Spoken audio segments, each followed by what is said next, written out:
Muy buenos días. Hemos llegado al Domingo de Ramos, el comienzo de la semana de nuestra liberación, en donde el hombre por fin pudo liberarse de la esclavitud del pecado.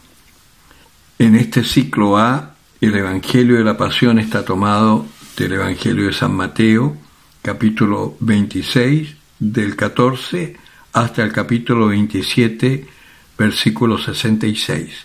Es un evangelio larguísimo y como imagino que podrán ir todos a la misa de Ramos en sus respectivas parroquias, no lo voy a leer. Y si a alguien le interesa, puede buscar en la Biblia y lo lee y lo medita.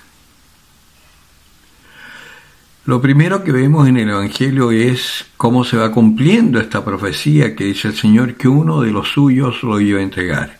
Y vemos a Judas Iscariote que va a buscar a los sumos sacerdotes para pactar cómo entregarlo. Y lo vende.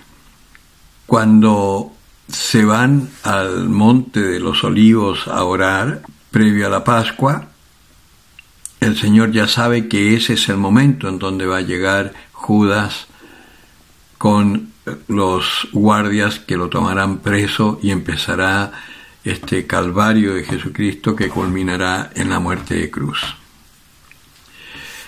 Hay una actitud de Judas que yo quiero tocar especialmente, que es una actitud que podríamos nosotros también llegar a tener en algún momento y de la cual tenemos que estar atentos, y creo que como breve reflexión tocar este punto es importante. Nosotros vemos que Judas lo traiciona al Señor, lo niega y lo vende por 30 monedas. Y más adelante en el Evangelio vemos a Pedro que lo niega frente a un par de criadas y a unos guardias que en definitiva no tenían ningún poder sobre él. Estamos antes que recibe el Espíritu Santo. Y vemos cómo tanto Judas como Pedro niegan al Señor, reniegan de él. ¿Cuál es la diferencia entre ellos? Y ahí es donde tenemos que ver de procurar tener siempre la actitud de Pedro. Judas, cuando se da cuenta que ha vendido a un inocente, que no se defiende y que se deja llevar como cordero al matadero, primero se olvida de lo que está escrito y de lo que él ha escuchado desde su niñez, que el Mesías padecería esas cosas. Se olvida de lo que el Mesías mismo, lo que el mismísimo Jesús les dijo a ellos que tenía que padecer y al tercer día resucitar. Se olvida de todo eso y, arrepentido porque se da cuenta que ha vendido para la condena a un inocente, se ahorca, se mata. ¿Por qué se mata? Porque es un hombre tan orgulloso, tan metido en sí mismo y convencido de sus propios criterios, que no puede concebir el haberse equivocado. Pedro, en cambio, es un hombre que es débil, tan débil, y que sí se acuerda de lo que el Señor le había dicho: antes que el gallo cante, me habrás negado 3 veces. Y efectivamente, cuando el gallo canta, dicen que salió y lloró amargamente. Ese llorar amargamente también es una forma de arrepentirse, llorar por nuestros pecados.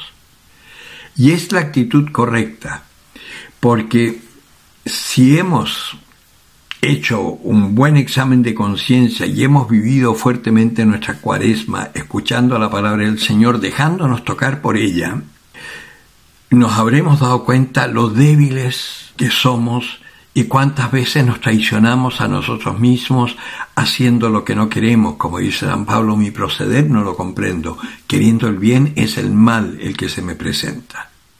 Si hacemos lo que no hizo Judas, que es recordar las palabras que hemos escuchado, el Señor en algún momento también ha dicho: yo no he venido por justos, sino por pecadores. Los sanos no necesitan médicos, son los enfermos los que necesitan médicos. Los débiles necesitamos un puntal, y ese puntal se llama Jesucristo.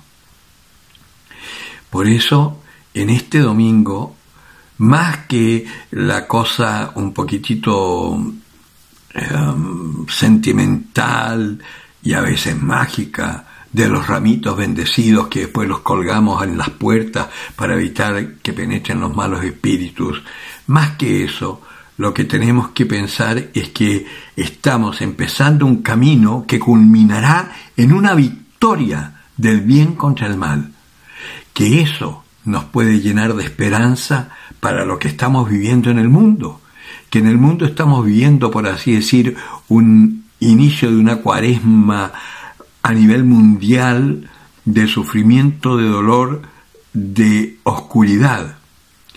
Evidentemente, lo que decía el cardenal Sarah, que está anocheciendo, es verdad. Y el Señor dice, hay que trabajar mientras es de día, llega la noche en que no se puede hacer nada. Está empezando a atardecer.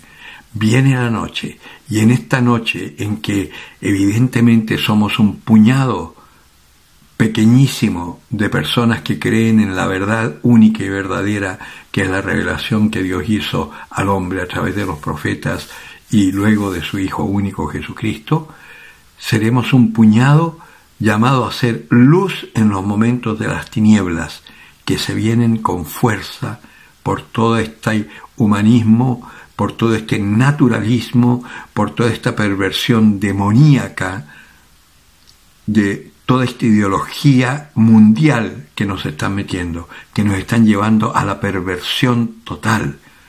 Acá en Chile ya es un escándalo de uno de los parientes y que personero de gobierno haciendo shows trans con cola les y cosas así. Es algo impresionante. Estamos en manos de gobiernos absolutamente corruptos. Yo llego a pensar que todas esas teorías de los Illuminati, de estas ceremonias que hacen sexuales en comunidad, fornicando, yo llego a pensar que es verdad. Porque si no nos explica cómo es que directrices que vienen desde los estamentos más poderosos del mundo nos obliguen a todos los países entrar en una misma línea de perversión, de promiscuidad, de unos sofismas que son terribles. Se habla de educación privilegiada y están pervirtiendo a nuestros niños en los colegios. Y nosotros no podemos hacer nada. Porque si abres la boca, eres homófobo, eres intolerante, etc. Han metido sus sofismas tan perfectamente bien desde hace tantos años que hoy no podemos ir contra ellos. Nos han invalidado las Fuerzas Armadas, las fuerzas del orden, la educación, está todo contaminado. ¿Qué es lo que queda? Que el pequeño resto, así como los discípulos de Cristo en la persecución fueron anunciando esta esperanza y al final terminó cayendo el imperio, porque triunfó la verdad, de esa misma forma, en esta época nosotros tenemos que orar por los que nos gobiernan, para que el Señor tenga misericordia de ellos porque no saben lo que hacen. Y nosotros anunciar sin miedo dónde está la verdad, aunque nos persigan. Jesucristo no ha padecido en vano, y Jesucristo resucitó, y en esa resurrección nos arrastró a todos los que creemos en Él hacia una nueva vida. Eso transmitámoslo para que sean, aunque pocos, los que se salven, creyendo en Jesucristo. Porque Dios quiere que todo ser humano se salve, pero lamentablemente respeta absolutamente nuestra libertad. El que tenga oídos para oír, que oiga. Feliz domingo y una buena Semana Santa.